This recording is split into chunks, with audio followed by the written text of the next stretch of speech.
کھڑے ہوئے ہیں اور چھاپے والے بھی 2026 کھڑے لگ ہوئے چکا ہیں. ہے.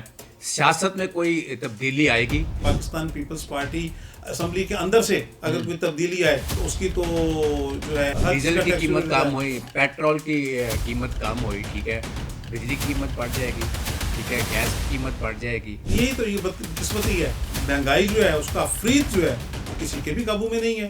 لیکن آپ روٹی سے محروم بھی کس کو کر رہے ہیں؟ ٹھیک ہے نا. مجھے تو آج بھی کہیں مطلب پیرا فورس کی کارکردگی نظر نہیں آتی. کیا پیپلز پارٹی کو وزارت عظمیٰ یا حکمرانی دینے والی بات جس طرح قیاس سرائیاں مارکیٹ میں چل رہی ہیں تو میں سمجھتا ہوں کہ پاکستان پیپلز پارٹی سر نہیں ہے، یہ تو آپ لوگ خود کہتے ہیں کہ جی اس بار جو وزیر اعظم ہوگا وہ بلاول ہوگا. نہیں، ڈیل نہیں ہو گئی کہ ڈیل کرنے والے عناصر جو ہیں وہ کبھی آر او سسٹم کے تحت، کبھی مطلب وہ فارم 45 کہہ لیں یا فارم 47 کہہ لیں. ہمیں تو فارم 47 کی بات کرتے تو اس میں بھی ہمیں نقصان ہوا. صاف کلیئر کہہ پیپلز پارٹی تو کسی این آر او پہ یقین نہیں رکھتی. انہوں نے بیان دیا، یہ کل کا بیان این آر او نہیں دیں گے. یہ بیان ہے. السلام علیکم ناظرین، آپ دیکھ رہے ہیں الف پوڈ کاسٹ. میں ہوں احسن شہزاد. ناظرین، آج ہم بات کریں گے پنجاب حکومت کے حوالے سے اور پاکستان پیپلز پارٹی کے حوالے سے. پیپلز پارٹی بھی بڑے دعوے کرتی ہیں کام کے حوالے سے، اور کل ہی پیپلز پارٹی نے بسیں چلائی ہیں کراچی میں، اور کراچی میں کتنا ہولڈ ہے پیپلز پارٹی کا، اور آگے الیکشن آتے ہیں تو کیا پنجاب میں پیپلز پارٹی میدان مار پائے گی یا نہیں، اس کے اوپر بھی بات کریں گے. اور سال 2026 لگ چکا ہے اور پنجاب حکومت نے عوام کو تحفہ دیا ہے. ڈیزل 10 روپے اور پیٹرول 8 روپے سستا کر دیا گیا ہے. اس کے اوپر بھی بات کریں گے. مریم نواز کے حوالے سے بھی بات کریں گے.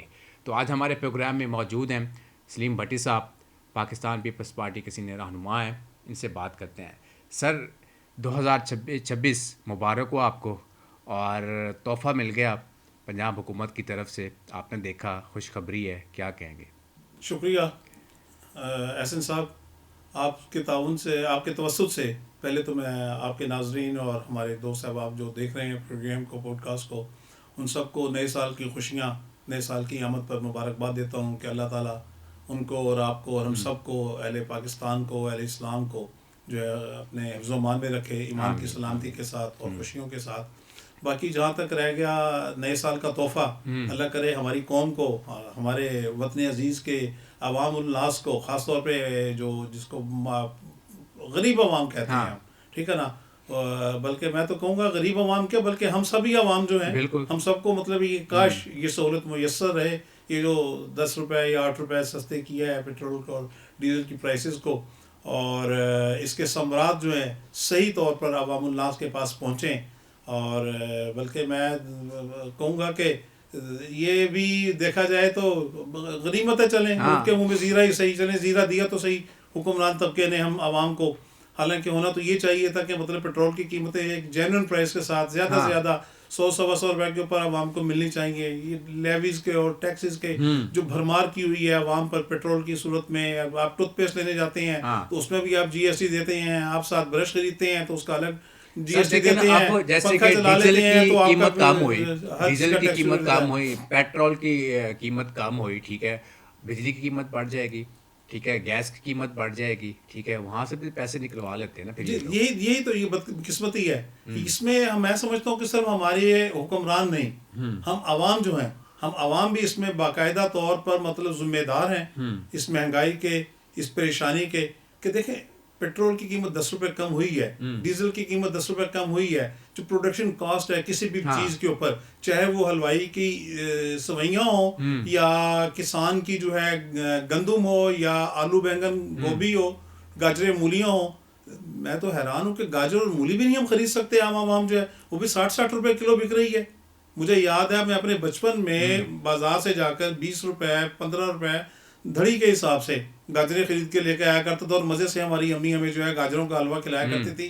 آج کل سردیوں کا سیزن ہے تو میں اس حوالے سے بات کر رہا ہوں. لیکن اب اگر میں بھی گاجریں خریدنے جاتا ہوں تو میں کہتا ہوں یار اتنی مہنگی گاجریں. ٹھیک ہے نا. اللہ کا شکر ہے، اللہ تعالیٰ نے مجھ پر بہت کرم نوازی کی ہے، بہت نوازشیں مجھے اللہ تعالیٰ نے عطا فرمائی ہیں. جتنا احسان مطلب ہم اللہ تعالیٰ کا کم ہے، لیکن مہنگائی جو ہے اس کا فریج جو ہے وہ کسی کے بھی قابو میں نہیں ہے. تو میں سمجھتا ہوں کہ جہاں اب اگر عوام تھوڑی سی بدتمیزی کرتی ہے، نہیں مانتی قوانین کو، تو حکومت وقت کو اپنی رٹ جو ہے ہر صورت منوانی چاہیے.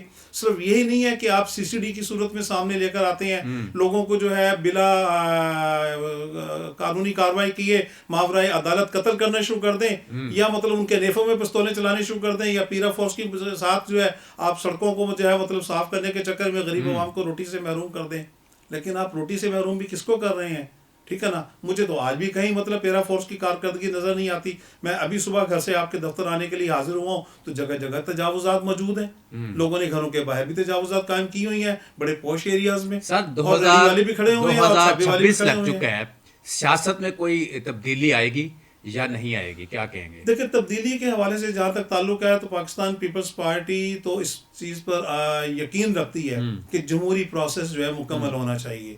اور جو جس تبدیلی کی آپ بات کر رہے ہیں پاکستان پیپلز پارٹی اسمبلی کے اندر سے اگر کوئی تبدیلی آئے تو اس کی تو جو ہے حمایت کرے گی اور اس کو فالو کر کے اس کے ساتھ آگے بڑھے گی, کیونکہ ایک ڈیموکریٹک پروسیس ہے. لیکن آپ جس حوالے سے بات کر رہے ہیں کہ جی شاید پیپلز پارٹی کو وزارت عظمیٰ یا حکمرانی دینے والی بات جس طرح قیاس سرائیاں مارکیٹ میں چل رہی ہیں, تو میں سمجھتا ہوں کہ پاکستان پیپلز پارٹی سر نہیں ہے, یہ تو آپ لوگ خود کہتے ہیں کہ جی اس بار جو وزیر اعظم ہوگا وہ بلاول ہوگا. وہ کہتے پیپلز پارٹی کہتے ہیں ہم نے دیوار پہ لکھ دی ہے, یہ تو ایسا ہے کہ ڈیل ہو گئی ہے. کارکن نہیں, ڈیل نہیں ہو گئی, ہماری ڈیل صرف عوام سے ہوتی ہے.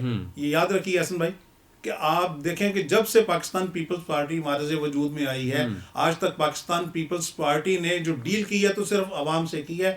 عوام کے منتخب ووٹوں سے وہ آئے ہیں. یہ الگ بات ہے کہ ڈیل کرنے والے عناصر جو ہیں وہ کبھی RO سسٹم کے تحت, کبھی مطلب وہ فارم 45 کہہ لیں یا فارم 47 کہہ لیں. ہمیں تو فارم 47 کی بات کرتے تو اس میں بھی ہمیں نقصان ہوا. آپ سندھ سے لے کر پنجاب بھر میں دیکھ لیں, بے شمار جگہ پر ہمارے ووٹ کم کیے گئے اور ہمیں ہرایا گیا. یہ تو بات ہی نہیں ہے. آپ 1988 میں دیکھ لیں یہ سسٹم پاکستان میں کب مطلب رہا ہے. 77 میں بھی دیکھ لیں, ذوالفقار علی بھٹو شہید نے اتنی کوئی کسی کو حکم نہیں دیا تھا کہ آپ 39 یا 40 سیٹوں پر دھاندلی کریں. مطلب ٹھیک ہے کچھ لوگ ہوتے ہیں جو انڈیپینڈنٹ کینڈیڈیٹس ہوتے ہیں, اپنے طور پر اپنی انتظامیہ کے ساتھ مل کر کوشش اس بات کے خواہاں ہوتے ہیں کہ کسی طرح ہم جیت جائیں. تو ذوالفقار علی بھٹو شہید نے تو اس وقت بھی فیصلہ کر لیا تھا کہ ہم دوبارہ ری الیکشن کروا دیتے ہیں ان سیٹوں پر. اب خبریں چل رہی ہیں یا NRO دیا جائے, ٹھیک ہے, اور گورنر صاحب کہتے ہیں آپ کے فیصل کریم کنڈی کہ نہیں دیں گے. پیپلز پارٹی صاف کلیئر کہہ دیا, تو کسی NRO پہ یقین نہیں رکھتی, انہوں نے بیان دیا, یہ کل کا بیان ہے, NRO نہیں دیں گے, یہ بیان ہے. اور دوسرا یہ کہ وہ کہتے ہیں جو مینڈیٹ چوری ہوا ہے نا PTI کہتی وہ ہمیں واپس کیے جائے. اگر وہ واپس نہیں کرتے دوسرا آپشن یہ ہے کہ الیکشن کروائے جائیں, وہ بھی 1 سال کے اندر اندر. نہیں یہ تو ممکن نہیں ہے نا. دیکھیں پاکستان ایک اب تو خبریں سر یہ بھی آ رہی ہیں کہ خان صاحب باہر آ رہے ہیں, یہ بھی خبریں آ رہی ہیں. اگر عدلیہ ان کو کیسے باہر آ رہے ہیں, کیا ان کو سزائیں نہیں ہوئی, کیا بشرا بی بی کو سزائیں نہیں ہوئی, کیا ان کو جرمانے مطلب بھاری جو ہے ادا کرنے کی پاداش میں پابند سلاسل نہیں رکھا جائے گا, یہ عدالت نے فیصلہ نہیں دیا, بالکل تو کیسے باہر آ سکتے ہیں وہ؟ کیا اس ملک میں کوئی اندھا قانون ہے؟